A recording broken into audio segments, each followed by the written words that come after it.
بسم اللہ الرحمن الرحیم۔ رحم مادر، جسے انگلش میں مدرس وومب اور ہندی میں ماں کی کوکھ کہتے ہیں، رحم مادر میں بالکل وہی عناصر موجود ہیں جو سمندر میں ملتے ہیں اور درجہ حرارت بھی وہی ہے۔ ماہرین تولید نے ہزارہ تجارت و مشاہدات کے بعد یہ ایمان افروز اعلان کیا ہے کہ جس طرح آغاز میں زندگی مختلف مدارج سے ہوتی ہوئی منزل انسانیت تک پہنچی تھی، اسی طرح کا ایک حیرت انگیز سلسلہ ماں کے پیٹ میں بھی کار فرما ہے۔ آپ یہ سوچ رہے ہوں گے، آخر ماں کی کوکھ میں کون سی ایسی سمندری درجہ حرارت موجود ہے؟ جی، آپ بالکل صحیح سوچ رہے ہیں، اور سوچنا بھی چاہیے۔ میں آپ کو بتا دوں، اگر آپ نے میری پچھلی ویڈیو آغاز حیات نہیں دیکھی تو اوپر آئیکن بٹن پر کلک کر کے ضرور دیکھ لیں۔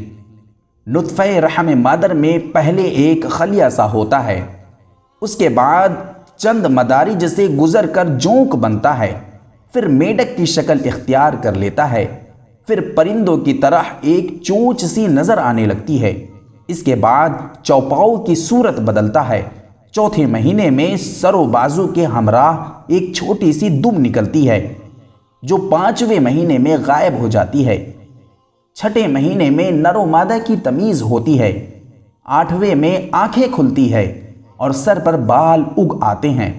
الغرض، انسان کا بچہ تمام ان مناظر سے گزرتا ہے جس سے زندگی کو آغاز آفریشن میں گزرنا پڑا تھا۔ ابتدائی مراحل میں انسانی بچہ دیگر حیوانات کے بچوں سے متمیز نہیں کیا جا سکتا۔ ان مدارج میں سے بعض کا ذکر قرآن حکیم میں بھی موجود ہے۔ وَلَقَدْ خَلَقْنَا الْإِنسَانَ مِنْ سُلَالَةٍ مِّنْ طِينٍ ثُمَّ جَعَلْنَاهُ نُطْفَةً فِي قَرَارٍ مَّكِينٍ ثُمَّ خَلَقْنَا النُّطْفَةَ عَلَقَةً فَخَلَقْنَا الْعَلَقَةَ مُضْغَةً فَخَلَقْنَا الْمُضْغَةَ عِظَامًا فَكَسَوْنَا الْعِظَامَ لَحْمًا ثُمَّ أَنشَأْنَاهُ خَلْقًا آخَرَ فَتَبَارَكَ اللَّهُ أَحْسَنُ الْخَالِقِينَ۔ ان آیات میں 4 الفاظ قابل غور ہیں۔ آپ نے سنا سلالۃ من طین، سلالہ، اس لفظ کے معنی الفرائد الدریا میں یوں دیے جاتے ہیں: سلالہ آف سپرنگ، یعنی بچہ۔ ہم عرض کر چکے ہیں کہ ایموبا کیچڑ سے جنم لیتا ہے، یعنی وہ کیچڑ کا بچہ اور نچوڑ ہوتا ہے۔ علقہ، اس لفظ کے معنی جونک بھی ہے۔ علقہ، اسے جونک لگائی گئی، اعلقہ، اس نے جونک لگائی۔ مضغہ، اس کے مشتقات میں سے ایک لفظ مسیغہ ہے جس کے معنی بازوئے اسپ ہیں۔ ہم عرض کر چکے ہیں کہ رحم مادر میں ایک منزل پر بچہ چوپائی کی صورت اختیار کر لیتا ہے۔ خلقاً آخر، رحم مادر میں بچہ پہلے جونک، پرندے اور حیوان کی شکل میں ہوتا ہے، آخر میں جب اسے انسانی صورت عطا ہوتی ہے تو یہ حقیقتاً ایک نئی تخلیق ہوتی ہے۔ آیت مبارکہ کا ترجمہ سماعت فرمائیں۔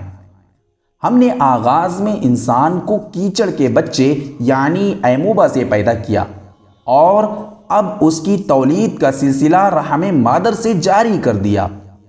پہلے ہم نطفہ کو جونک کی شکل میں تبدیل کرتے ہیں، پھر جونک کو گوشت کا لوتھڑا بناتے ہیں، پھر ہڈیاں پیدا کرتے ہیں، اوپر گوشت چڑھاتے ہیں، اور اس کے بعد ہم اسے انسانی صورت دے کر باہر نکال لاتے ہیں۔ وہ بہترین خالق کس قدر قابل تعریف ہے۔ علماء کا خیال یہ ہے کہ شروع میں انسان کی پیدائش خط استوا کے قریب سمندر کے ساحل پر ہوئی تھی۔ انسانی رحم نے نہ صرف اس حرارت کو محفوظ رکھا بلکہ وہ تمام عناصر بھی یہاں موجود ہیں جو سمندر میں ملتے ہیں۔ اللہ اکبر! تخلیق و تکوین کے جس منظر کی طرف آنکھ اٹھا کر دیکھو، ایک اکمل و اتم نظام ہر جگہ نظر آتا ہے، جس کی تفسیر کا نام معرفت وقت آ گیا ہے۔ انسان اس شاہد عجلہ نشین کو ڈھونڈ کر بے نقاب کر دے۔ فارغ نہیں بیٹھے گا عالم میں جنوں تیرا، فارغ نہیں بیٹھے گا عالم میں جنوں تیرا، یا اپنا گرے باں چاک یا دامن یزداں چاک